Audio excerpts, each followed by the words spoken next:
শেরে বাংলা নাকি বলে গেছেন, কলকাতার দাদারা যখন আমার প্রশংসা শুরু করে তখন তোমরা বুঝবা যে আমি দেশের ক্ষতি করছি, আর যখন আমার বদনাম শুরু করে তখন বুঝবা যে আমি দেশের স্বার্থে ঠিক কাজটি করছি। সেই সূত্র মতে তাহলে বলাই যায় বাংলাদেশ তথা তারেক রহমানের সরকার ঠিক পথেই এগুচ্ছে, কারণ চীনকে জায়গা দিয়ে নাকি বড় বিপদে পড়তে পারে বাংলাদেশ। এমনটাই বলছে পশ্চিমবঙ্গের জনপ্রিয় পত্রিকা আনন্দবাজার। আনন্দবাজারের হেডলাইন হলো, দরজা খুলে বঙ্গোপসাগরে চীনকে মেগা এন্ট্রি, খাল কেটে কুমির আনছে তারেকের বাংলাদেশ। কেন দিল্লির কপালে চিন্তার ভাঁজ? মানে দুর্বলতাটা পরিষ্কার। একদিকে বলা হচ্ছে খাল কেটে কুমির আনছে বাংলাদেশ, অন্যদিকে বলছে বাংলাদেশে চীনের আনাগোনায় বড্ড টেনশনে পড়ল কি ভারত। বাস্তবতাটা কি আসলে? চলুন দেখি। আনন্দবাজার যাকে বিপদ বলে দেখাতে চাইছে, বাংলাদেশ আসলে তাকে দেখছে সুযোগ হিসেবে। সিএমডিসি করিডোর শুধু একটা রাস্তা নয়, কুনমিং থেকে মান্দালয় হয়ে সরাসরি চট্টগ্রাম আর মংলা পর্যন্ত এই সংযোগ বাস্তবায়িত হলে বদলে যাবে বাংলাদেশের সাধারণ মানুষের রোজকার জীবনযাত্রায়। চিকিৎসার জন্য যে বাংলাদেশিরা এতদিন লম্বা ফ্লাইট আর জটিল ভিসা প্রক্রিয়া পেরিয়ে ভারত, ব্যাংকক বা সিঙ্গাপুর ছুটতেন, তাদের সামনে খুলে যাচ্ছে স্থলপথে সরাসরি চীনের আধুনিক হাসপাতালে পৌঁছানোর রাস্তা। ব্যবসায়ীদের জন্য এটা অভাবনীয় সুযোগ। সীমান্ত বাণিজ্যের হাত ধরে লেনদেনের খরচ আর সময় দুটোই কমে আসবে বহু গুণ। বাণিজ্যের হিসেবটাও চমকপ্রদ। এখন চীন থেকে পণ্য আসতে সমুদ্রপথে সপ্তাহের পর সপ্তাহ লেগে যায়। করিডোর চালু হলে সেই পণ্য পৌঁছে যেতে পারে একদিনেরও কম সময়ে। ইলেকট্রনিক্স, শিল্প যন্ত্রপাতি, কাঁচামাল সবকিছুর সরবরাহের সময় কমে আসবে, আমদানি খরচ কমবে, সেই সাশ্রয় পৌঁছবে সাধারণ ভোক্তার হাতে।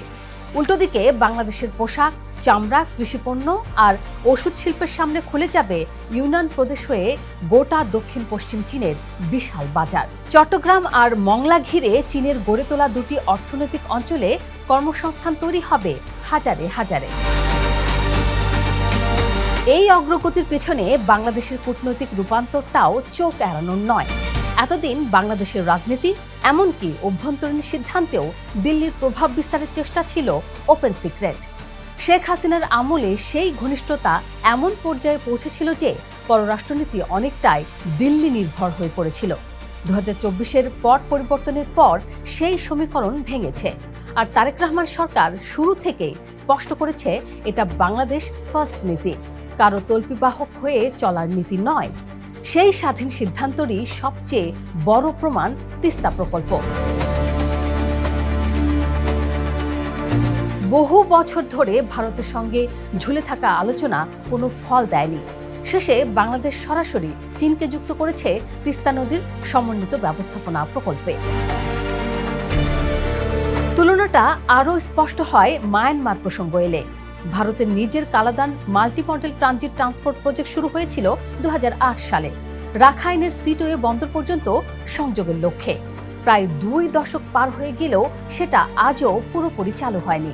যে দেশ নিজের প্রতিশ্রুতি 2 দশকে পূরণ করতে পারেনি, সে যখন প্রতিবেশীর সবই পরীক্ষাধীন একটা প্রস্তাব নিয়ে বিপদের বার্তা দেয়, তখন সেটাকে বিশ্লেষণ না বলে হিংসার প্রতিধ্বনি বলাই যুক্তিসঙ্গত বলে মত বিশ্লেষকদের। আনন্দবাজার অবশ্য শুধু ভয় দেখিয়েই থামেনি, ফাঁকে ফাঁকে বাংলাদেশকে কিছু নিরাপদ থাকার পরামর্শও দিয়ে ফেলেছে। শ্রীলঙ্কা, নেপালের ঋণ ফাঁদ মনে রাখার উপদেশ আসছে এমন এক প্রতিবেশীর কাছ থেকে যাদের নিজের অবকাঠামো প্রতিশ্রুতি আজও কাগজে বন্দী।